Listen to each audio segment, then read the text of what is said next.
What's going on, everybody? It's your boy TK here, back with another video.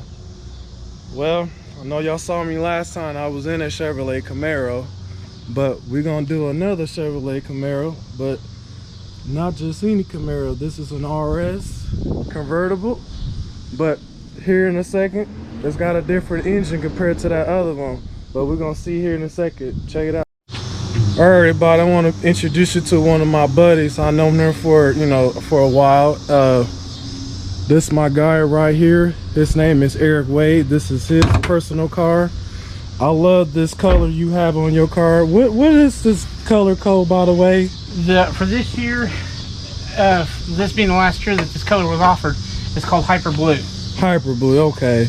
I know, like, something like with the C7 Corvettes, they call it Laguna Blue. It just looks similar. I think it actually is the same color. Okay. The weird thing is if you go to a GM dealership and try to look at these up on the computer, it'll show up as something even different.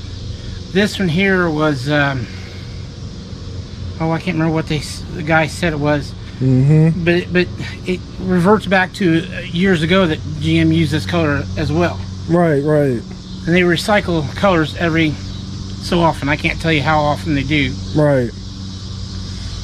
Variable valve timing. Right. Yeah, both of them do. You're right.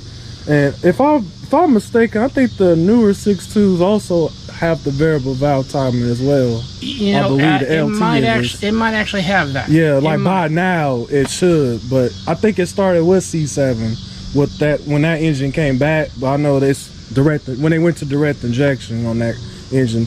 I think if I remember, I think they mentioned that particular system on that engine. A lot of your technology, as far as the performance stuff that was developed in the Corvette, some of that usually leaks down into the Camaro and other models that use the same engine. You're right. That's right. That's true. And this is nothing new. They always have done that. I mean, you've been following up on this for a long time. You pretty much watch the progression of these cars and what they are today, and they probably at their peak right now, at their best yet when it comes to a internal combustion motor. So yeah, I'm really impressed with the performance of what these can do thanks to modern day technology and computers. The best thing that I think GM did, and it started with the 5th gen, was the fact of doing independent rear suspension on these. Oh yeah, most definitely. That right there set the bar for what's to come for the Camaro. I mean, if you can't quite stretch trying to get you a Corvette, even a reasonably priced Vette, which is still attainable, you can always get a hold of a 5th or 6th gen Camaro. Absolutely. And the performance of them is not too far off from having a Vette. Absolutely. Especially if you go into the fact of getting the SS model and you have the V8. The V8 pretty much that's going to be available in the Vette. Absolutely. Well, Eric, I want to ask you a few questions. Hey, what brought you along board the Chevrolet product? Even though I know you're a big fan of GM, why you like, Chevrolet Camaro? Why Camaro? My parents have always been GM owners. My dad had an old Chevy truck, 1953. Oh, back in the day stuff. Back in the day, and I really loved the old truck. In fact, I love that body style on those trucks anyways. And my first car was a 78 Camaro Type LT. So you're already familiar with Camaro. This is already ran in the bloodline. This is actually the 3rd Camaro I've owned. Oh, wow. And the first one had a 305 2-barrel and automatic transmission. Compared that car to this one today, this would blow it away. Oh, with modern day technology, with direct injection, hell, even this engine right here, this is not typical for a Camaro, but that's a 2-liter turbo rated at 275 foot-pounds of torque, 275 horsepower, I'll correct myself, and 295 foot-pounds of torque for a small displacement engine. Yeah, that's a lot for this particular size motor. And then this car weighs about a little over 3,400 pounds. And this in the convertible form, that's crazy. But I'm impressed with the performance, what these can producing and what they lash out. They really impressed me. Even with this engine, even though people knock on, why they put a turbo 4-cylinder in it, you'd be surprised what it can do. Well, and the thing about it with GM, there's more performance parts available for the 2-liter turbo and the 6.2 SS models Mm-hmm. than there is for the 3.6s. And that's right, that is another engine option for this particular platform as well. The ZL1 Mm-hmm. would have been the 8-speed automatic, Right. or the 6-speed manual transmission. Mm-hmm. The ZL1, I believe, earlier than 17, or 17 itself, probably was the one that started coming out with the 10-speed.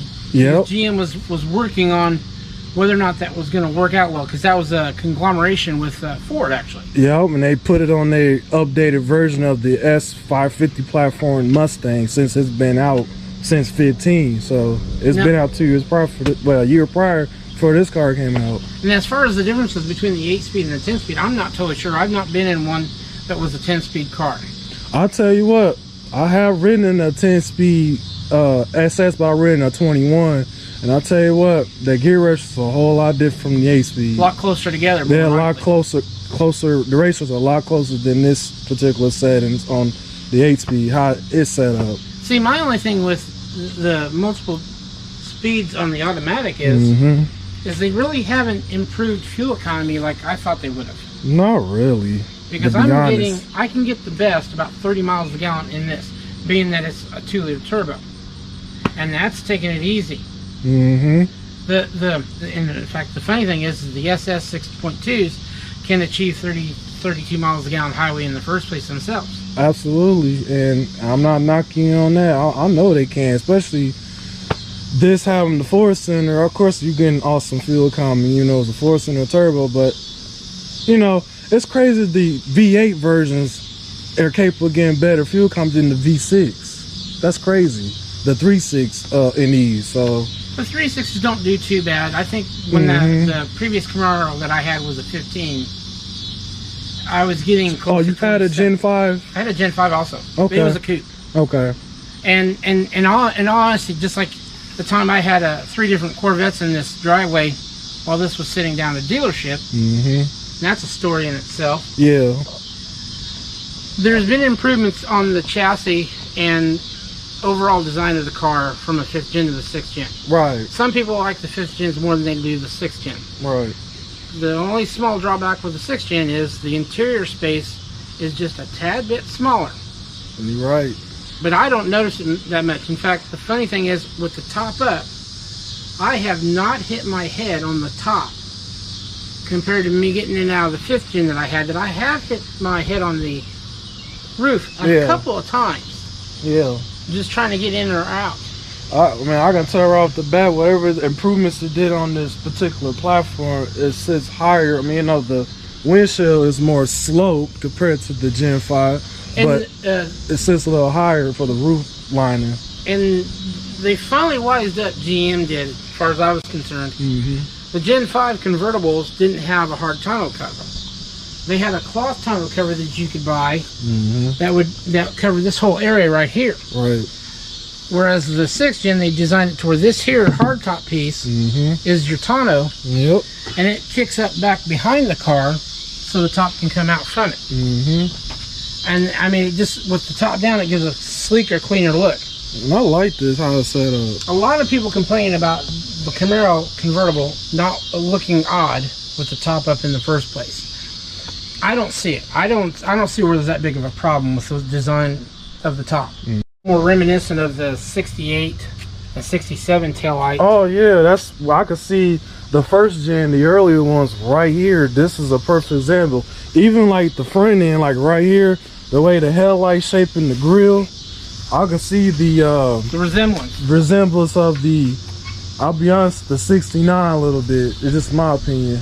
Well, and the thing about it is, the 5th and 6th gen Camaros were not a retro style. No. They were, the car was designed with styling cues from 67 to 69. Absolutely. On a late model platform. And that was the one thing that the CEO of Chevrolet even stated back when they were introducing the first 2010 Camaros at one of the auto shows. And a lot of people were like, oh, that's a retro. No, it's not. Never was. This is an all new car. How is a retro? If you wanted retro, the retro would be your Dodge Challenger. Or, in actuality, even your Ford Mustang, when they redesigned it and made it the one that made a special edition Bullet Mustang. Yep, that's a retro. That was more retro of a 1969, 1970 fastback. Even like the GT500 in a way, that's a retro from '67, from the original. But when you look at the architecture underneath the car, it's totally different. Totally different. There's nothing on that car that you could even try to make it look exactly like a 1969 or 70. No. There's huge differences. Mm-hmm. And there's been guys that have taken this type of platform and actually modify a body from a 68, 69 over this chassis. This car is wider than a 68 or 69. Absolutely. I mean, the structure itself is a lot wider than, you have a 67 right now sitting next to this current platform. This is a lot wider. Yeah. I'll tell you right off the bat. And the car actually sits a little bit lower. Absolutely. I mean, I don't know how much lower, but right off the bat, it's lower compared to the first gen, But this is worlds different modern day technology compared to the old school technology from that era. These are two different eras. Yeah. But this is moving forward. That's just how it is. Well, but you're always going to have manufacturers improving on their product. And you're supposed to entice people to want to have the next generation car that they've got coming out. Right, right. I mean, it's sad that this thing is going to probably go bye-bye, but yeah. I mean, I've got one that I actually wanted. I didn't really want the V8. That's what I like about it now with the current platform. You got different engine options. Back then, you probably did have different engine options with Audemars V8s.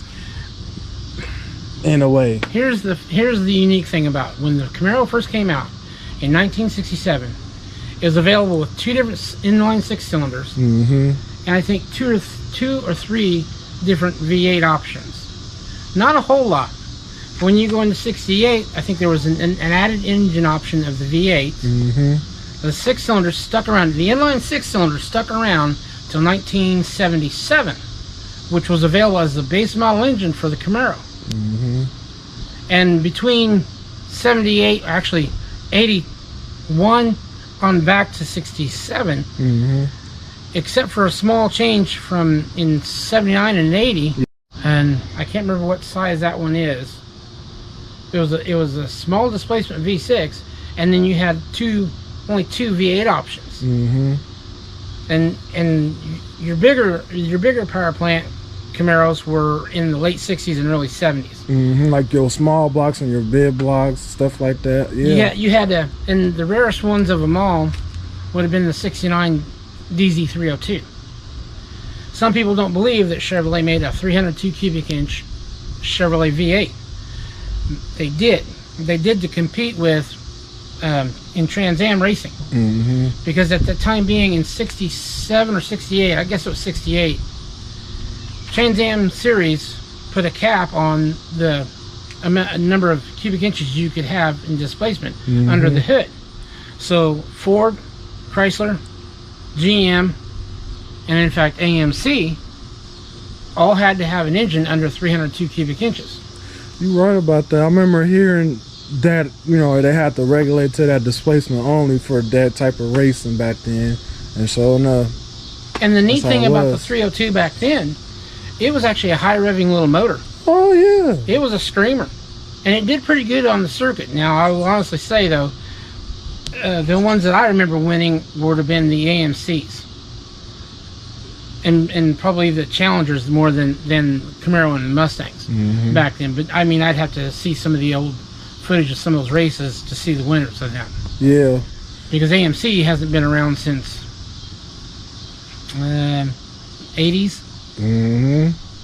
Well, Eric, hey, I appreciate you giving me that, the facts that we know a lot about this car and its progression, even from its debut back in '67. But, hey, I'm looking forward to the ride along. I know it's getting a little bit dark out here, but hey, we're gonna make the best of it. Actually, it's a blue car, so how can you, perfect cruising weather right now. Top down too. Oh yeah, we're gonna have the top down for this. All right, everybody, we're gonna go for this ride along. Check it out. Eric, once again, I appreciate you giving me a ride along your Camaro. No problem. And is your year Camaro's a 2018? Yep. Okay. 2018 Camaro. That's right, because this the last year it was set up on this original platform body style, like the front fascia and the rear taillight before the update for 19. Yep. Okay. But interior pretty much was the same, you know, since 16. It hasn't changed much. No, and depending on the trim level, the trim levels, the only thing changes is the dash pod gauges, and the infotainment center. Yeah. This is, I believe, from right, is a 7-inch screen. The SSs get the 8-inch screen. Yes. 'Cause I've been in many of the like 16, 17 SSs, and they got the bigger 8-inch screens. Like I said, I'm familiar with this platform, even like the Gen 5. I'm very familiar with them, but I rarely get to like be in them like that, you know. I remember seeing these at the car shows back then when they debuted. I went to the NHRA events, like the U.S. Nationals, like over there in Indianapolis area at the Lucas Oil Raceway. I remember when this was the first year the car debuted. I seen this as far back as 2015, but it was a pilot car they had on display. It wasn't even a production model yet. Yeah, well, GM always takes, well, I don't know if they're still doing it now. GM always takes a trailer of some of their technology and stuff that they offer. In fact, their GM Performance line, they have a lot of that stuff that's always at one of the drag strips at the national events. Right. And you can see anything from the engines and transmissions to the cars themselves that they are offered in. Right. The better thing to do, in all honesty, with that is if you get a chance to go to one of the new auto shows. Now, you see a lot of displays with some of these manufacturers on what they have in their technology as far as the drivetrains, the interiors, the whole 9 yards of, as far as the way the cars were designed and stuff. Right. And it's really pretty fascinating, even the imports. Got no problem, you know, pulling the way it does. Problem. No. Once you get that sucker up to speed and get, you know, build boost, it's going. Don't be fooled by this 4-cylinder, because it will surprise the hell out of you. I remember, well, you know, years back, like when, you know, these came out, I used to work at the Firestone store right here in downtown, and these came through here all the time, especially like the SS. The customer that had a 4-cylinder version already, very similar to yours, but it was a coupe. You know, of course, I did an oil change on it at the time. I got to test drive it, you know, experience it for myself. I'm like, oh, okay, this 4-cylinder, it's no slouch. And the funny thing is, this isn't the first time GM or Chevrolet offered a 4-cylinder in the Camaro. Really?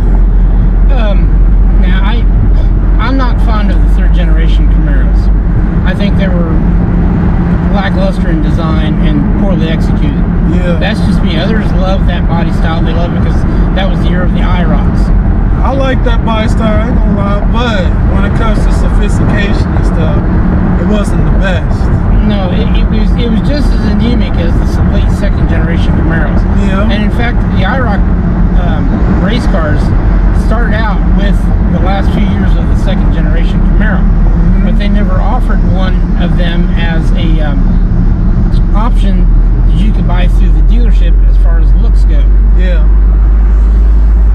The actual equipment as far as the suspension and stuff, and had the larger engine, which really at that time being, this basically was an L98 derived from the C4 Corvette, but it had a 5-liter starting out for 1985. Yep.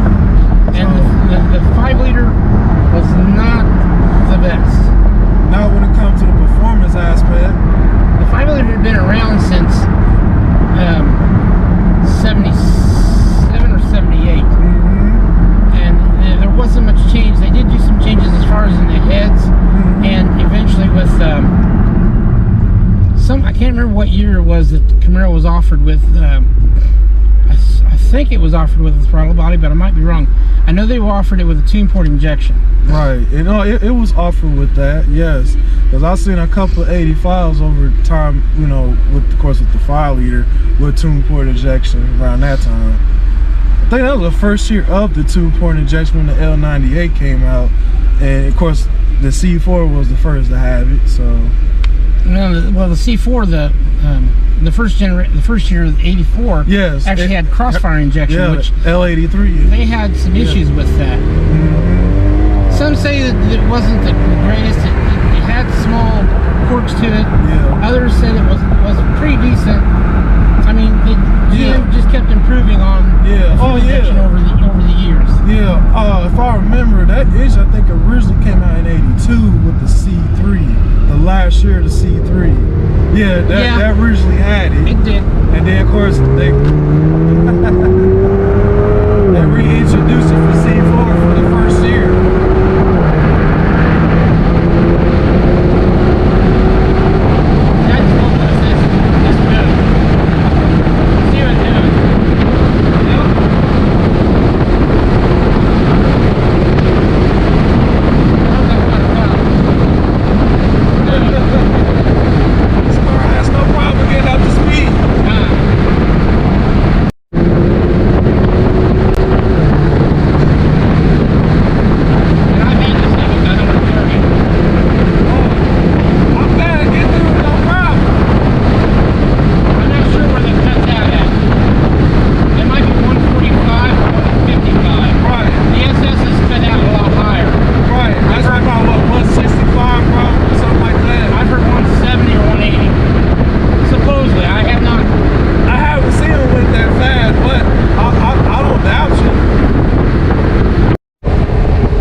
Tuesday night or Tuesday evening, whatever. Nice cruising going on. Got the top down. Ain't nothing wrong with that. I'm enjoying the cruise with my buddy Eric. Like I said, I appreciate you giving me a ride in your car. Can't complain, you know. Got the sun already set already. But this car is actually very comfortable. And you don't even got the magnetic ride suspension. You on the stock, whatever, you know, suspension you have. And it's just as comfortable. Well, that just goes to show the improvements alone in suspension alone. Right. A lot of these cars. I mean, this is considered, and others will argue with me, this is considered a pony car from the beginning. You know what's happened? 1967, it came out, it was called a pony car. This is still a pony car, it's not a muscle car. Right. Now, the V8 versions, yes, would be considered modern muscle, but still wouldn't be really considered a muscle car. Right. These cars will handle like a race car. Absolutely. Corvette. You can throw it into a curve, and this thing just loves to hug. And like, you know, I recognize with this platform, whatever they did different from the Gen 5, they perfected it because it handles like no other Camaro before. Especially being independent rear thanks to the Gen 5. The 5th Gen is also an independent rear suspension. Yeah. And they've made improvements over it in the 6th Gen. Yeah. But I mean, as closely related as the 5th and 6th Gen is to the Corvette as far as the suspension setup, it's really super nice. Absolutely.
Chevrolet Camaro. Even though this car been around for over 50 plus years, still a badass rocking car.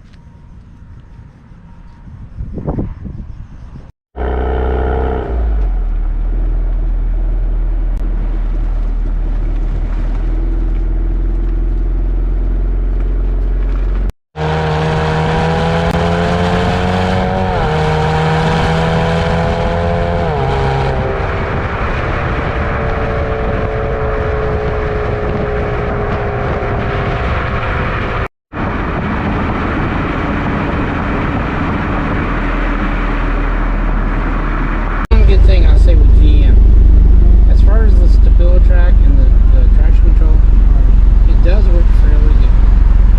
You still can have the situation where it wants to cut loose a little bit, but it reins it in and cuts back power so that the tires are grip to work.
Well, Eric, I appreciate you giving me a ride on your Camaro this evening. I know it's nighttime now, but just want to do something a little bit different.